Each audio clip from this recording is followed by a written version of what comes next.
اعوذ باللہ من الشیطان الرجیم بسم اللہ الرحمن الرحیم السلام علیکم ورحمۃ اللہ وبرکاتہ۔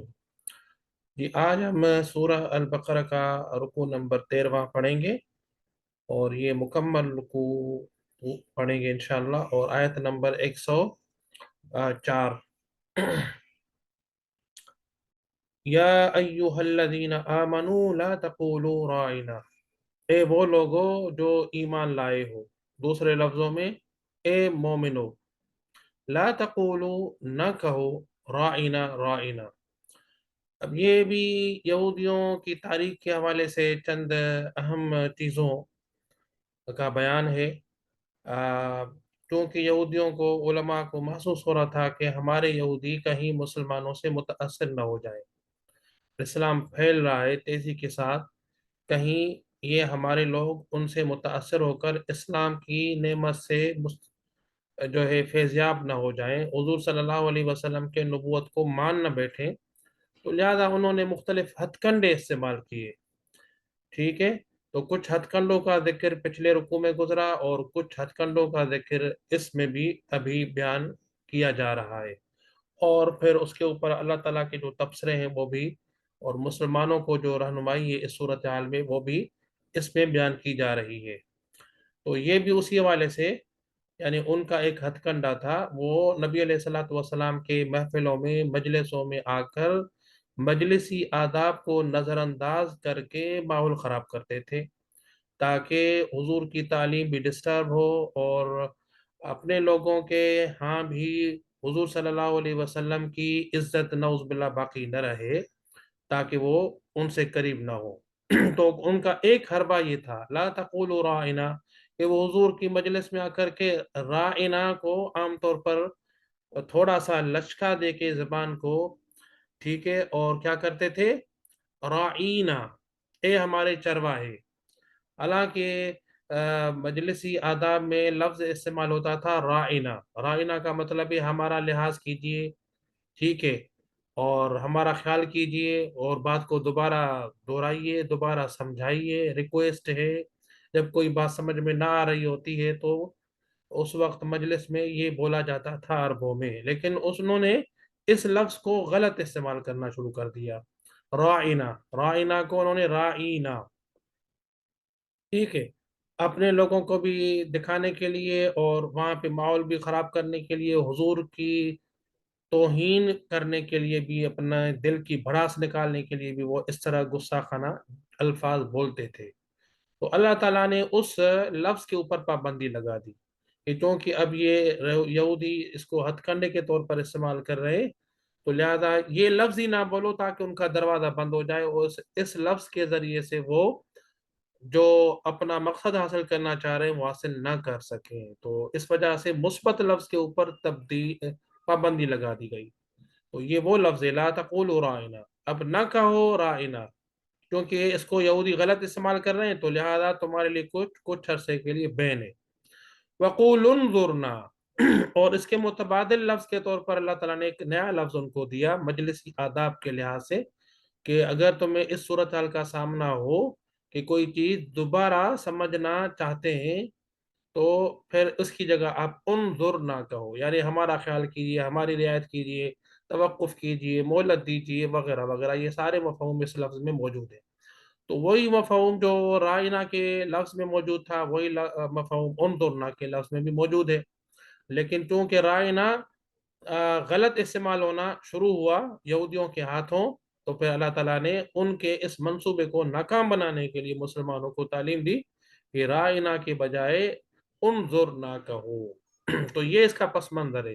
یہاں سے یہ بات واضح ہو جاتی ہے کہ یہودی کس طرح اسلام کی عظیم الشان دعوت کو روکنے کے لیے کیا کیا حربے استعمال کرتے آئے ہیں۔ وَاسْمَعُوا، اور غور سے سنو، یہ جو بار بار تمہیں یہ کہنے کی ضرورت پڑتی ہے نا مجلس میں کہ یا رسول اللہ بات سمجھ میں نہیں آئی، یا رسول اللہ دوبارہ دہرائیے، اس کی نوبت نہ آئے، غور سے سنو، غور سے سنو گے تو ظاہر ہے اس کی نوبت نہیں آئے گی۔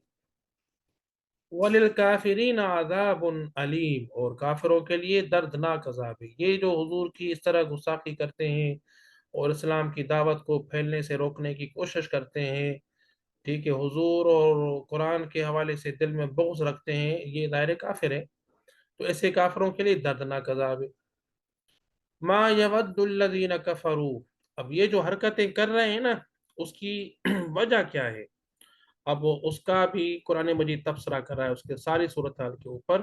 ما یود الذین کفروا، نہیں پسند کرتے وہ لوگ جنہوں نے کفر کیا، یعنی کافر پسند نہیں کرتے، اہل کتاب میں سے، من اہل الکتاب ولا المشرکین، اور نہ ہی مشرکین میں سے، یہ دونوں کافر ہیں، اہل کتاب بھی کافر ہیں، مشرکین بھی کافر ہیں، دونوں کو قرآن مجید نے کافر کہا، دونوں کی وضاحت بھی کر دی کہ کافر کون مراد ہے، اہل کتاب یعنی یہودی اور مشرکین، یہ دونوں نہیں چاہتے، کیا نہیں چاہتے؟ ان ينزل علیکم من خیر من ربکم، کہ نازل ہو تمہارے اوپر تمہارے رب کی طرف سے کوئی خیر، تو یہ جو خیر تمہارے اوپر نازل ہوا ہے، یہاں پہ قرآن مجید کو خیر کہا گیا ہے، تو یہ ان کو پسند نہیں ہے۔ یہودیوں کو تو نسل پرستی کی وجہ سے ظاہر پسند نہیں تھا کہ یہ بنی اسرائیل میں نبی پیدا ہونا چاہیے تھا، بنی اسماعیل میں کیسے پیدا ہو گیا؟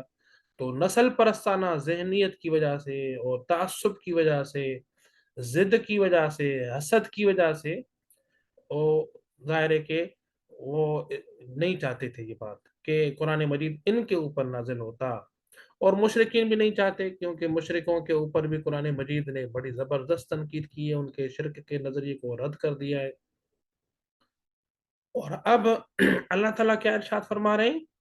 یہ بھائی تمہارے چاہنے یا نہ چاہنے سے ایسا نہیں ہوگا کہ قرآن مجید کس کے اوپر نازل ہو کس کے اوپر نہ ہو، بلکہ یہ کیسے ہوتا ہے؟ واللہ یختص برحمتہ من یشاء، اللہ خاص کرتا ہے اپنی رحمت کے ساتھ جس کو بھی چاہتا ہے، تو یعنی جس کو بھی اللہ تعالیٰ کتاب اپنی آسمانی دینا چاہے گا، جس کو خاص کرے گا، جس کو چاہے گا، تمہاری مرضی نہیں چلے گی، اللہ بہتر جانتا ہے، ٹھیک ہے، لہذا تمہارے یہ جو خواہش ہیں یہ بالکل غلط ہے۔ یہاں پر رحمت نبوت کو کہا گیا ہے، ٹھیک ہے، نبوت اللہ کی رحمت ہے، تو اللہ اپنی رحمت کے ساتھ جس کو چاہتا ہے خاص کرتا ہے، واللہ ذو الفضل العظیم، اور اللہ بڑے فضل والا ہے۔ تو کسی ایک خاص قوم کے لیے نبوت خاص نہیں ہے، بلکہ بڑے فضل والا ہے، تمہارے تنگ ذہنوں سے بہت بڑا وسیع ہے اللہ تبارک و تعالیٰ، وہ مختلف قوموں کو نبوت کی رحمت سے نوازتا رہا ہے۔ ما ننسخ من آیت او ننسها، اب ایک اور ہتھ کنڈے کا ذکر بیان ہو رہا ہے، یہودیوں کا ہتھ کنڈا جو اسلام کی دعوت کو روکنے کے لیے وہ اختیار کر رہے تھے، کہ پروپیگنڈا کرتے تھے جی، کہ یہ دیکھو ایک طرف تو قرآن کہتا ہے کہ میں آسمانی کتابوں کی تصدیق کرنے والا ہوں، تورات کی تصدیق کرنے والا ہوں، انجیل کی تصدیق کرنے والا ہوں، زبور کی تصدیق کرنے والا ہوں، اور دوسری طرف ان کو منسوخ بھی کر رہا ہے، تو یہ واضح تضاد ہے، تو اس کا مطلب ہے یہ قرآن اللہ کا کلام نہیں ہو سکتا، کھلا تضاد ہے، یہ کتاب آسمانی کتاب نہیں ہو سکتی، یہ پروپیگنڈا کر رہے تھے۔ اب اس پروپیگنڈا کا رد اللہ تعالیٰ کیسے فرما رہا ہے؟ ما ننسخ من آیت، جو بھی منسوخ کرتے ہیں ہم آیت، کوئی بھی آیت جب منسوخ کرتے ہیں، جیسے قرآن مجید کے ذریعے سے تورا کی بہت ساری آیتیں منسوخ ہو گئیں، انجیل کی بہت ساری آیتوں کو قرآن مجید نے منسوخ کر دیا، او ننسیہا، یا بھلوا دیتے ہیں اس آیت کو، ناتی بخیر منہا او مثلہا، تو ہم لاتے ہیں اس سے بہتر یا اس جیسی کوئی آیت۔ تو یہ بھی بتا دیا اللہ تعالیٰ نے کہ یہ منسوخ کرنے میں اللہ تعالیٰ کی حکمت کیا ہوتی ہے، اللہ تعالیٰ کی اس کے پیچھے بڑی حکمت ہوتی ہے، وہ یہ ہے کہ خوب سے خوب تر احکامات اللہ تعالیٰ کی طرف سے دیے جاتے ہیں، مختلف وقتوں اور مختلف زمانوں کے لحاظ سے جو احکامات دیے گئے ہیں، اب ایک ایسا دور آ گیا ہے حضور صلی اللہ علیہ وسلم کے دور میں کہ جس میں شریعت ایک کامل صورت میں انسانوں کو دی جانی چاہیے، جس میں قیامت تک کے زمانوں کی رعایت کی گئی ہو، جو کہ ظاہر ہے کہ پچھلے شریعتوں میں گنجائش نہیں تھی، تو یہ اللہ تعالیٰ کی حکمت ہے، اور یہ اللہ تعالیٰ کی بڑی کرم نوازی ہے، رحمت ہے، تو اصل نسخ کا جو مقصد ہے وہ یہ ہے، لیکن اس اچھے اور مثبت مقصد کو یہودیوں نے اپنے غلط پروپیگنڈا کے لیے استعمال کرنا شروع کر دیا، کہ دیکھو جی یہ قرآن میں کھلا تضاد ہے، ایک طرف قرآن مانتا ہے ساری آسمانی کتابوں کو، دوسری طرف منسوخ بھی بتا رہا ہے۔ الم تعلم ان اللہ علی کل شیء قدیر، اللہ تعالیٰ نے اب اس پروپیگنڈا کا رد اس انداز سے بھی کر دیا، کیا تم نے نہیں جانا کہ بے شک اللہ ہر چیز پر قادر ہے؟ کیا اللہ تعالیٰ ایسا نہیں کر سکتا کہ ایک تورات میں حکم دیا تھا، اب قرآن مجید میں اس کے برعکس دوسرا حکم دے دے؟ ایسا کیوں نہیں ہو سکتا؟ اللہ ہر چیز پر قادر ہے، لہذا تم جو کہتے ہو کہ اللہ ایسا نہیں کر سکتا، تو یہ اللہ کے قدرت کے بارے میں تمہارا نظریہ غلط ہے۔ اب مزید اللہ تعالیٰ ارشاد فرما رہا ہے کہ الم تعلم ان اللہ لہ ملک السماوات والارض، اور کیا تو نے نہیں جانا اے محمد صلی اللہ علیہ وسلم کہ بے شک اللہ، اس کے لیے ہے بادشاہی آسمانوں کی زمین کی، یعنی حضور کے ذریعے سے تمام انسانوں کو یہ بات بتائی جا رہی ہے، خاص طور پر جو یہودی ہیں ان کو بتائی جا رہی ہے کہ تم نے اللہ کو یعنی قدرت نہ رکھنے والا جو سمجھا ہے، غیر قادر سمجھا ہے، یہ غلط ہے۔ اللہ تعالیٰ تو آسمانوں اور زمین کی بادشاہی کا مالک ہے، وہ تو ہر چیز پر قادر ہے۔ وَمَا لَكُم مِّن دُونِ اللَّهِ مِن وَلِيٍّ وَلَا نَصِيرٍ، اور نہیں ہے تمہارے لیے اللہ کے سوا کوئی بھی دوست یا سرپرست یا کوئی بھی مددگار، ٹھیک ہے؟ یہ ان کو حقیقت بتا دی۔ ام تريدون ان تسألوا رسولكم كما سئل موسى من قبل، کیا تم ارادہ کرتے ہو کہ سوال پوچھو اپنے رسول سے جس طرح کے سوال کیا گیا موسیٰ علیہ السلام سے اس سے پہلے؟ وَمَن يَتَبَدَّلِ الْكُفْرَ بِالْإِيمَانِ فَقَدْ ضَلَّ سَوَاءَ السَّبِيلِ، تو یہودیوں کے پروپیگنڈا کی زد میں آ کر مسلمان بسا اوقات اطمینان کے لیے، ان کے پروپیگنڈوں کو رد کرنے کے لیے حضور سے سوالات بھی کرتے تھے، ظاہر ہے۔ تو اب ان کو سمجھایا جا رہا ہے کہ اس طرح بھی سوال نہ کرنا جس طرح کہ موسیٰ علیہ السلام سے سوالات کیے گئے تھے، خواہ مخواہ، ٹھیک ہے؟ اور وَمَن يَتَبَدَّلِ الْكُفْرَ، اور جو کوئی تبدیل کرے گا کفر کو ایمان کے ساتھ، ایمان کے بعد جو کفر کا راستہ اختیار کرے گا، خواہ مخواہ سوالات پیدا کر کے شکوک و شبہات میں پڑ جائے گا یہودیوں کے پروپیگنڈا کی زد میں آ کے، تو فقد ضل سواء السبیل، وہ تحقیق کھو بیٹھے گا سیدھا راستہ، گمراہ ہو جائے گا، سیدھے راستے سے ہٹ جائے گا۔ تو بسا اوقات اچھے بھلے مسلمان ظاہر ہے کہ پروپیگنڈا کی زد میں آ جاتے ہیں، آج بھی ہم آتے ہیں۔ پروپیگنڈا کا طوفان اتنا بڑا ہوتا ہے اور پروپیگنڈا کرنے والے لوگ اتنے بھلے مانس لگتے ہیں، اچھے لگتے ہیں کہ ان کی پروپیگنڈا سے ہم متاثر ہو جاتے ہیں، لیکن ہمیں خیال کرنا چاہیے اس حوالے سے۔ تو یہ صورتحال ہے جس کا یہاں پہ اشارہ کیا گیا ہے۔ وَدَّ كَثِيرٌ مِّنْ أَهْلِ الْكِتَابِ لَوْ يَرُدُّونَكُمْ مِّن بَعْدِ إِيمَانِكُمْ كُفَّارًا، چاہتے ہیں بہت سارے اہل کتاب میں سے لوگ کہ کاش وہ لوٹائیں تمہیں تمہارے ایمان کے بعد کافر بنا کے۔ وہ تو یہ چاہتے ہیں کہ ان کو شکوک و شبہات میں ڈال کے، مختلف سوالات اٹھا کے، ٹھیک ہے، ان کے ایمان کو خراب کر دیا جائے اور ان کو پھر کافر بنا دیا جائے، وہ یہی چاہتے ہیں۔ تو لہذا تم ان کی اس پروپیگنڈا کو ناکام بناؤ، ان کے پروپیگنڈا کو سمجھو۔ حسدا من عند انفسہم، اور یہ کیوں چاہتے ہیں کہ یہ کافر ہو جائیں، ایمان سے ہٹ جائیں، پھر جائیں؟ اس کی وجہ کیا ہے؟ اس کی اصل وجہ نفسیاتی، وہ بھی اللہ تعالیٰ نے بتا دی، باطنی وجہ بھی بتا دی کہ یہ حسد ہے ان کے نفسوں کی طرف سے۔ ان کے نفسوں کے اندر یہ حسد بیٹھا ہوا ہے کہ یہ امی، ان پڑھ، جن کے اوپر کبھی کوئی آسمانی کتاب نازل نہیں ہوئی، ان میں ایسا رسول کیسے پیدا ہو گیا عظیم الشان کلام لے کر کے؟ یہ تو ہمارے اندر ہونا چاہیے تھا۔ تو یہ ظاہر حسد تھا۔ تو حسد بہت بری چیز ہے، رکاوٹ بن جاتی ہے حق کو قبول کرنے میں، جہنم کا مستحق بنا دیتی ہے، بہت بری چیز ہے۔ یہودی اس میں پڑ گئے تھے، قرآن مجید واضح طور پر ان کی یہ بیماری بیان کر رہا ہے۔ تو من بعد ما تبین لهم الحق، یہ حسد میں کب پڑے؟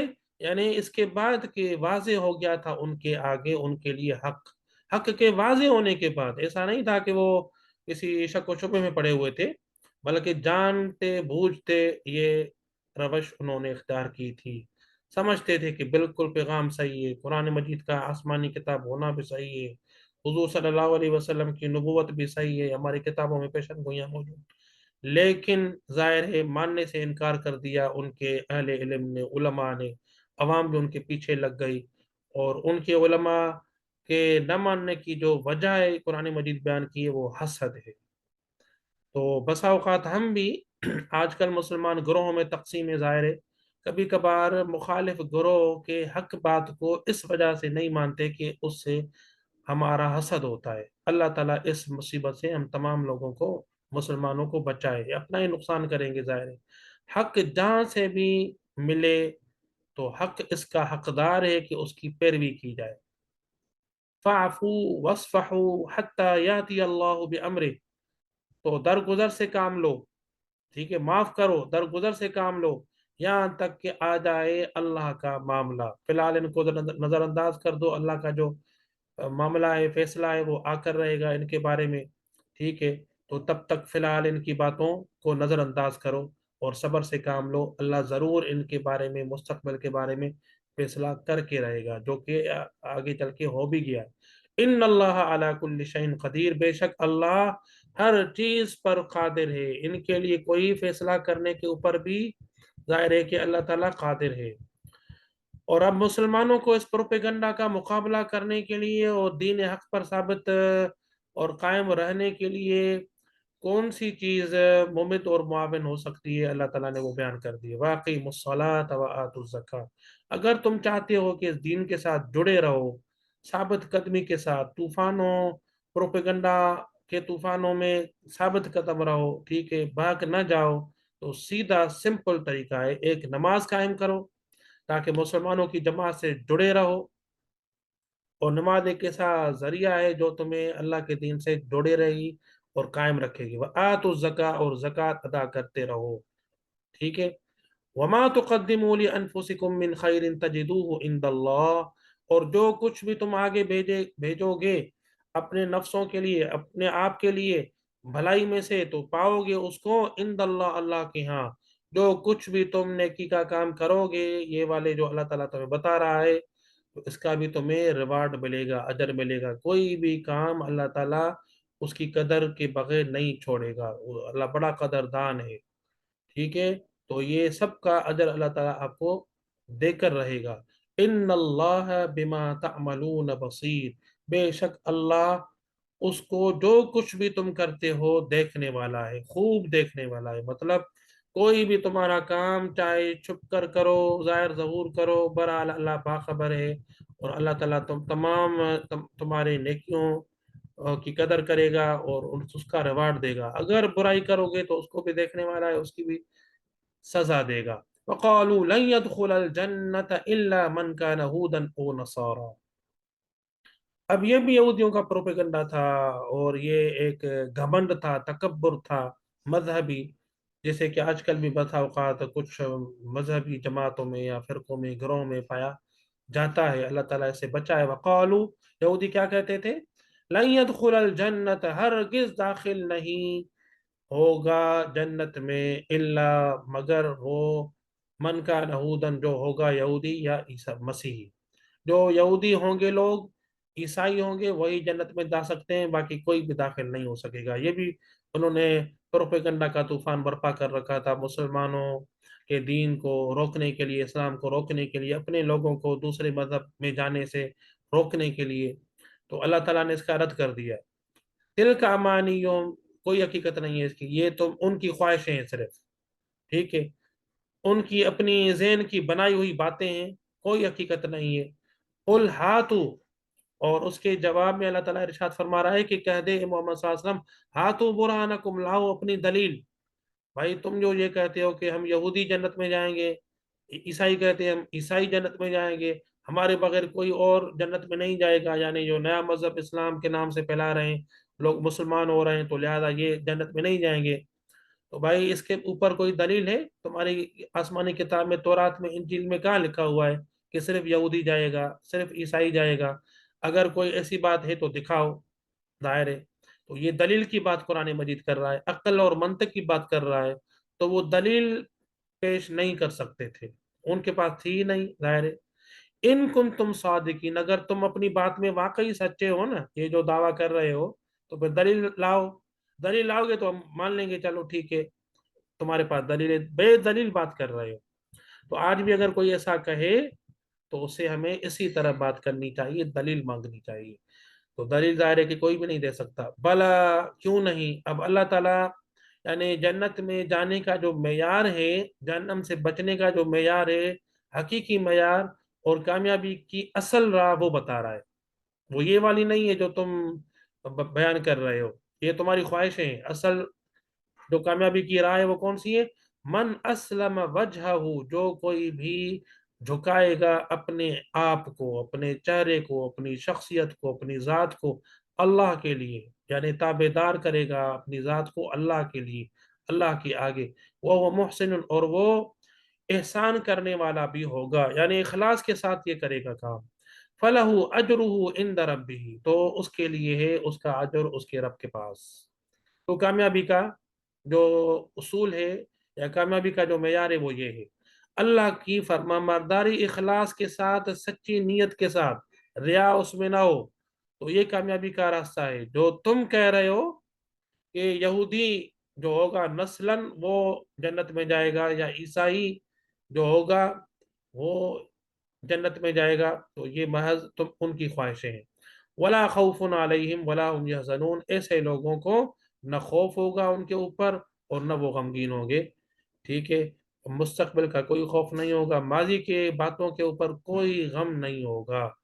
تو یہ یہودیوں کی تاریخ کا ایک اور چیپٹر یہاں پہ بیان ہوا اور جائزہ پیش کیا گیا کہ وہ مسلمانوں کے خلاف، اسلام کے خلاف کس قسم کے ہتھ کنڈے استعمال کر رہے تھے. ان کا ذکر بھی ہوا، ان کا رد بھی ہوا.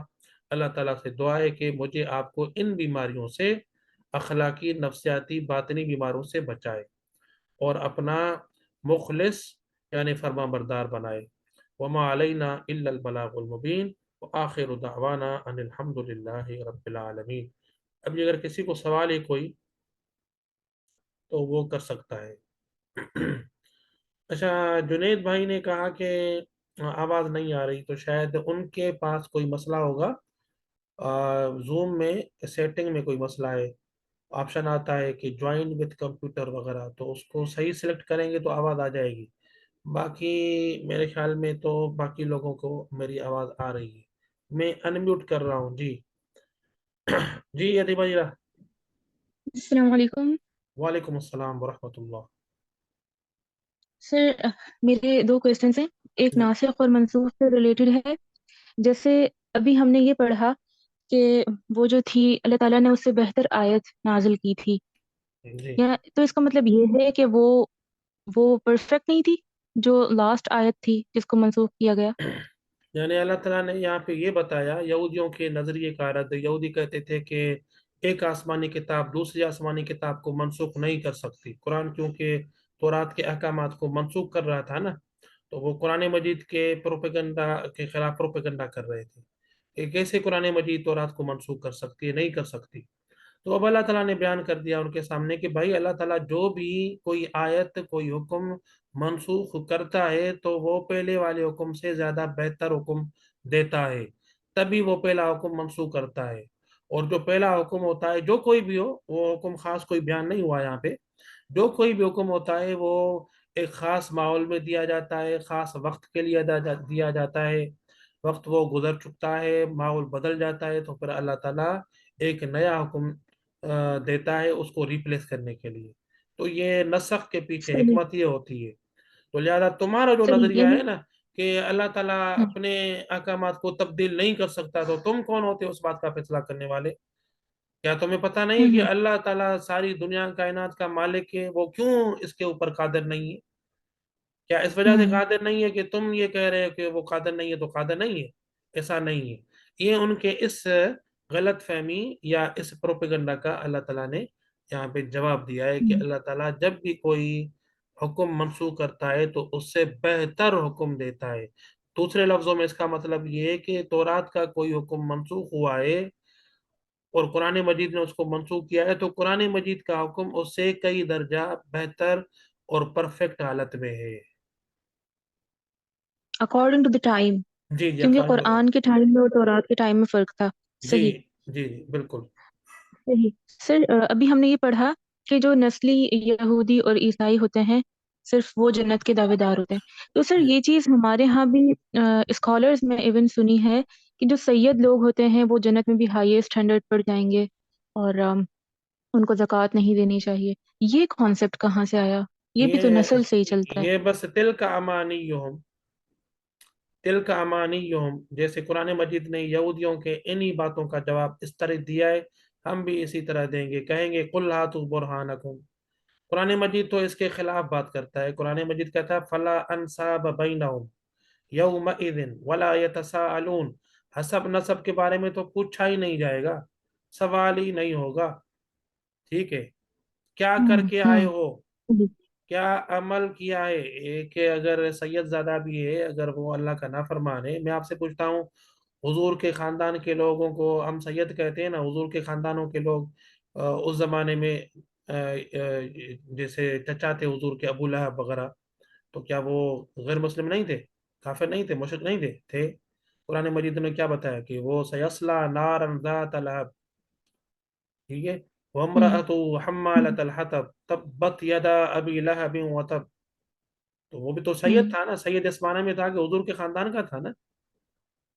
ہوں. تو خاندان کی یعنی بنیاد کہ پر یعنی یہ مسکنسیپشن ہے. فیصلے نہیں ہو گئے. جی بالکل، یہ غلط پرسپشنز ہیں ہمارے عوام میں. اگر کہیں سے آ گئے ہیں تو یہ بالکل یہودیوں کے نقش قدم پر چلنے کی وجہ سے ہی ہے، اور قرآن مجید ان باتوں سے بالکل خالی ہے. اور سر زکوٰۃ کے بارے میں جو سوال آتے ہیں کہ ان کو زکوٰۃ نہیں لگتی، وہ مستحق نہیں ہوتے، اس کے ان کو آپ بارے میں زکوٰۃ نہ دیں. مختلف اوپینینز ہیں. ٹھیک ہے، اور ہوں. جو صحیح اوپینین لگتا ہے وہ یہ ہے کہ آج کل کے دور کے سید، ٹھیک ہے، اگر وہ واقعی مستحق ہیں تو ہمارے خیال کے مطابق ان کو زکوٰۃ دی جا سکتی ہے، کوئی حرج نہیں ہے. ٹھیک ہے، اور صحیح. یہ صحیح. جو حکم ہے یعنی سیدوں کو زکوٰۃ نہ دی جائے، حضور کے خاندان کے لوگوں کو، یہ اس کا خاص پس منظر ہے، اس کا خاص دور ہے. تو یہ آج کل کے سیدوں کے اوپر لاگو نہیں ہوتا. آج کل کے سید لوگ اگر مستحق ہیں تو ان کو دے سکتے ہیں. یہ اوپینین صحیح ہے، اسی کو ہم بیان کرتے ہیں. باقی دوسرے اوپینینز بھی ہیں ظاہر ہے، لیکن وہ ہوں. اگر اوپینین اس کو مانیں گے تو پہلے یہ ثابت کرنا پڑے گا کہ وہ واقعی حضور کے خاندان کا ہے بھی، یا صرف یعنی مشہور ہو گیا کہ یہ سید ہے. ہوں. سید ثابت کرنا ہوں. پہلے ثابت کرنا پڑے گا کہ وہ واقعی سید بھی ہے، واقعی حضور کے خاندان کا ہے ہوں. یا نہیں ہے. کیونکہ بہت سارے لوگ آپ کو پتہ ہے نا، اپنی آپ کو خواہ مخواہ اپنی طرف سے مشہور بھی کر دیتے کہ یہ سید ہے. ہوں. جی جی. اوکے سر، جزاک اللہ خیر. ٹھیک ہے جی، بہت بہت شکریہ. اللہ حافظ. السلام علیکم ورحمۃ اللہ وبرکاتہ. اچھا، جنید کا بھی اس کوئی کوشچن ہے؟ جی جنید بھائی. جی جنید، آپ اپنا مائک انمیوٹ کریں اور پھر سوال پوچھیں. السلام علیکم سر. وعلیکم السلام ورحمۃ اللہ. آواز آ رہی ہے سر ابھی؟ جی جی آ رہی ہے بالکل. سر زکوٰۃ کے حوالے سے میرا ایک کوشچن تھا. جی سر آواز آ رہی ہے میری؟ آ رہی ہے، بالکل آ رہی ہے. سر زکوٰۃ کے حوالے سے میرا یہ کوشچن تھا کہ اگر اپنوں میں سے، اپنے رشتہ داروں میں سے اگر کوئی غریب ہے تو ہم ان کو زکوٰۃ دے سکتے ہیں؟ جی اس کا جو ہے نا دگنا اجر ہے، ڈبل اجر ملے گا. جی مثال سر. کے طور پر جن کی کفالت کی ذمہ داری آپ کے اوپر نہیں ہے، جیسے ماں ہو گیا، باپ ہو گیا، مثال کے اولاد ہو گئی، ان کی کفالت کی ذمہ داری آپ کے اوپر ہی ہے، ان کو تو زکوٰۃ نہیں دے سکتے. لیکن جن رشتہ داروں کی کفالت کی ذمہ داری آپ کے اوپر نہیں ہے، بہن ہے، بھائی ہے، ٹھیک ہے، الگ ہے، بہن کی شادی ہو جی چکی ہے، کسی اور گھر میں چلی گئی ہے، بھائی ہے ایک غریب ہے بیچارہ، ان کو زکوٰۃ اگر دیں گے تو جی دگنا اجر ہے. ایک زکوٰۃ دینے کا، دوسرا صلہ رحمی کا، قرابت داری کا خیال رکھنے کا. جی سر. اور یہی طریقہ زیادہ بہتر ہے، اختیار کرنا چاہیے. لیکن بدقسمتی سے ہمارے ہاں یہ طریقہ اڈاپٹ نہیں کیا جاتا. اگر اس طرح ہر خاندان اوکے. کے امیر لوگ اس اپنے خاندان کے لوگوں کی کو زکوٰۃ دینا شروع کر دیں تو بہت سارے خاندان اس طرح یعنی غربت کے چکر سے نکل سکتے ہیں. ٹھیک ہے جی. سر زکوٰۃ جس کو دی جائے اس کو بتانا لازمی ہے؟ بالکل نہیں، بلکہ نہیں بتانا چاہیے اچھا سر. جی. یہ یعنی یوں سمجھیے کہ ٹھیک اس ہے کی سر، تھینک یو یعنی جزاک بے عزتی کرنی ہے، اور اس کو نفسیاتی طور پر جو ہے نا اللہ. وہ ڈپریس کرنا ہے.